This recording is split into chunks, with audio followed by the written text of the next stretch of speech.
अस्सलामुअलैकुम, welcome to my channel. उम्मीद है आप सब खैरियत से होंगे। अल्लाह पाक आप सबको अपनी अमान में रखें। तो वीडियो में बन रहे हैं बहुत ही ज़बरदस्त से हरी मिर्च वाले करेले। हरी मिर्चें डालूंगी और करेले डालूंगी और खूब सारे इसमें और चीज़ें डलेंगी तो बहुत ज़बरदस्त से मज़ेदार से करेले तैयार होंगे। ये रिंग रिंग में इन्हें मैंने इस तरह से कट कर लिया।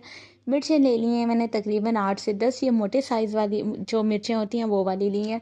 टमाटर हैं, प्याज हैं और करेलों को मैंने छील लेने के बाद उन्हें नमक लगा के वॉश कर लिया था बहुत अच्छे से। और अब करेले फ्राई कर लेते हैं।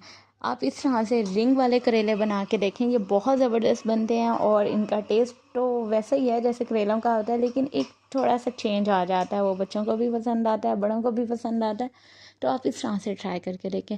करेले बहुत अच्छे से फ्राई कर लेने हैं कि इनका कलर चेंज हो जाए। और जब करेले तकरीबन हाफ़ फ्राई हो जाएं तो फिर उसमें डाल देनी है ये हरी मिर्चें। मैंने जितने करेले लिए हैं उतनी ही ये हरी मिर्चें ली हैं। अच्छा, ये जो मोटी वाली हरी मिर्च होती है ये बहुत ज़्यादा स्पाइसी नहीं होती। दूसरी बारीक वाली जो ज़रा पत्ती सी होती है उस मिर्च की निस्बत, या उसे देसी मिर्च कहते हैं, उसकी निस्बत ये कम स्पाइसी होती है, ये तीखी होती है। तो अब देखें, मिर्चें और करेले दोनों बहुत अच्छे से फ्राई हो गए हैं और अब इन्हें निकाल लेना है। और उसी ऑयल में मैंने थोड़े से प्याज डाले हैं, हाफ़ मैंने रहने दिए हैं, हाफ़ डाल दिए हैं इसमें। और अब इसकी बहुत अच्छी सी ग्रेवी तैयार कर लेनी है। अच्छा, इसमें मैं सुरख मिर्च नहीं डालूँगी, ये है मेरे पास निहारी मसाला, मैं वो डाल रही हूँ। अगर ये नहीं है आपके पास तो आप अचार गोश्त मसाला या इवन आपके पास बिरयानी मसाला भी है तो आप वो डाल दें। सिर्फ इसमें सुरख मिर्च नहीं डालनी, ठीक है। हरी मिर्चें डाली हैं, ये इस तरह का, ये मेरे पास निहारी मसाला था तो उससे इसका टेस्ट बहुत अच्छा हो गया था। अच्छा, इसके बाद मैंने इसमें धनिया डाला था, हल्दी डाली थी और नमक डाला था।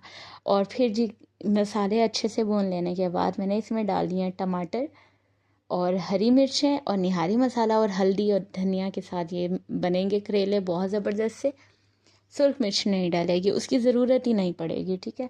तो टमाटर बहुत अच्छे से हमने गला लेने हैं, उसके लिए मैंने इसे दम दे दिया था ताकि टमाटर बहुत अच्छे से गल जाएं। और जी ज़बरदस्त से ये तकरीबन गल चुके हैं। थोड़ा सा इसे चम्मच के साथ मैं प्रेस कर दूँगी तो ये और सही हो जाएंगे। इस स्टेप पे आके अब इसमें हम डाल देंगे बाकी प्याज। तकरीबन मैंने ये 4 प्याज बड़े साइज़ के थे वो लिए हैं। अगर आपको करेले में ज़्यादा प्याज नहीं पसंद तो आप प्याज की मिकदार कम कर सकते हैं। लेकिन ये जब इन्हें बहुत अच्छे से दम पे पकाया जाए तो ये प्याज भी बहुत थोड़े हो जाते हैं। तो तकरीबन आधा किलो मेरे पास करेले थे तो उनमें मैंने ये तकरीबन 4 बड़े साइज़ के प्याज डाले हैं। तो तकरीबन ये करेले रेडी होने वाले हैं। अब इसमें ये जो प्याज थे उसमें मैंने करेले डाल दिए हैं और अब इसे थोड़ा सा मिक्स कर लेने के बाद दम दे देना है और जी ज़बरदस्त से करेले तैयार हो जाएंगे।